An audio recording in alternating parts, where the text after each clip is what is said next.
नमस्ते दोस्तों, आज हम बात करने वाले हैं ललदेव द्वारा रचित काव्य शैली जिसको वाक कहा जाता है, उसका हम व्याख्या जानेंगे।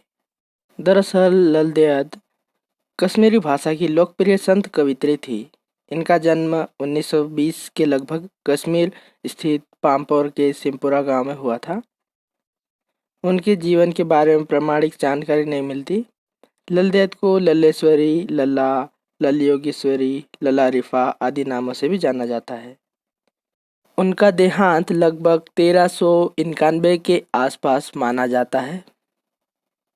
ललदेव की काव्य शैली को वाक कहा जाता है। जिस तरह हिंदी में कबीर के दोहे, मीरा के पद, तुलसी की चौपाई और रसखान के सवेये प्रसिद्ध हैं, उसी तरह ललदेव के वाक प्रसिद्ध हैं।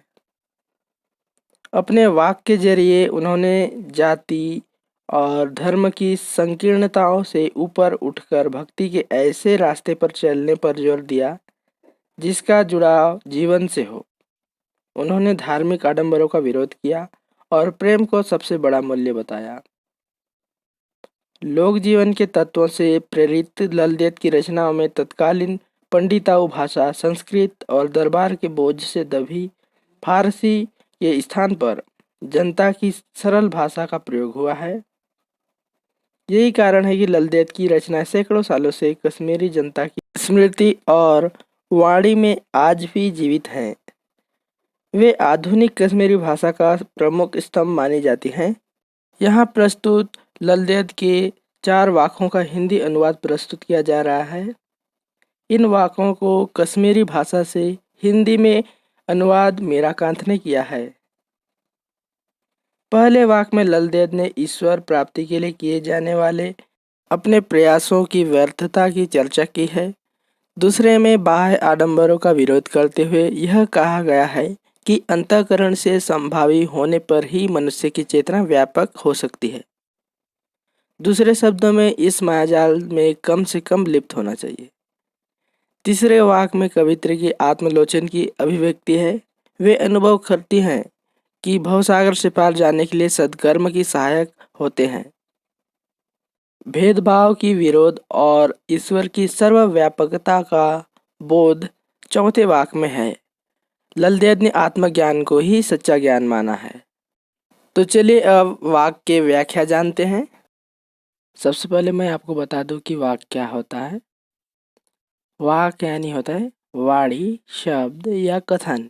यह 4 पंक्तियों में बद्ध कश्मीरी शैली की गेय रचना है। पहला, रस्सी कच्चे धागे की खींच रही मैं नाव, जाने कब सुन मेरी पुकार, करे देव भवसागर पार। पानी टपके कच्चे सकोरे, व्यर्थ प्रयास हो रहे मेरे, जी में उठती रह हुक, घर जाने की चाह है घेरे। रस्सी कच्चे धागे का मीनिंग होता है कमजोर और नासवंत सहारे। यहाँ नाव शब्द का उपयोग जीवन रूपी नाव के लिए किया गया है, यानी कि जीवन के लिए। भवसागर यानी संसार। कच्चे सकोरे का मतलब होता है स्वाभाविक रूप से कमजोर। अर्थात इस कविता में रोजमर्रा की साधारण चीजों को उपमा के तौर पर उपयोग करके गूढ़ भक्ति का वर्णन किया गया है। नाव का मतलब है जीवन की नैया। इस नाव को हम कच्चे धागे की रस्सी से खींच रहे होते हैं। कच्चे धागे की रस्सी बहुत कमजोर होती है और हल्के दबाव से ही टूट जाती है। यहाँ कवित्री ने अपने जीवन को बताया है कि मेरा जो जीवन है वो एक नाव है और मेरे सांस या प्राण कच्ची धागे के रस्सी के समान है और मैं मेरे जीवन रूपी नाव को खींच रही हूँ और खींचते खींचते कब टूट जाए, यानी कि मेरा प्राण त्याग दूँ। हालांकि मैं अपनी पूरी सामर्थ्य से अपने जीवन नैया को खींचती हूँ, भक्त के सारे प्रयास वैसे ही बेकार हो रहे हैं, जैसे कोई मिट्टी के कच्चे सकोरे में पानी भरने की कोशिश करता हो और वह इधर उधर बह जाता है। भक्त इस उम्मीद से यह सब कर रहा है कि कभी तो भगवान उसकी पुकार सुनेंगे और उसे भवसागर से पार लगाएंगे। उसके दिल में भगवान के नजदीक पहुंचने की इच्छा बार बार उठ रही है। अब चलिए दूसरे वाक पर। खा खाकर कुछ पाएगा नहीं, न खाकर बनेगा अहंकारी, सम खा तभी होगा संभावी, खुलेगी सांकल बंद द्वार की। सम यानी होता है अंतःकरण तथा बाह्य इंद्रियों का निग्रह। समभावी यानी होता है समानता की भावना। खुलेगी सांकल बंद द्वार की यानी चेतना व्यापक होगी, मन मुक्त होगा। अर्थात इन पंक्तियों में यह कहा गया है कि यदि कोई आडंबर से भरी हुई पूजा करता है तो उससे कुछ नहीं मिलता है। पूजा नहीं करने वाला अपने अहंकार में डूब जाता है। यदि आप अपनी इंद्रियों पर विजय प्राप्त कर लेते हैं तो समझिए कि आपने असली पूजा की।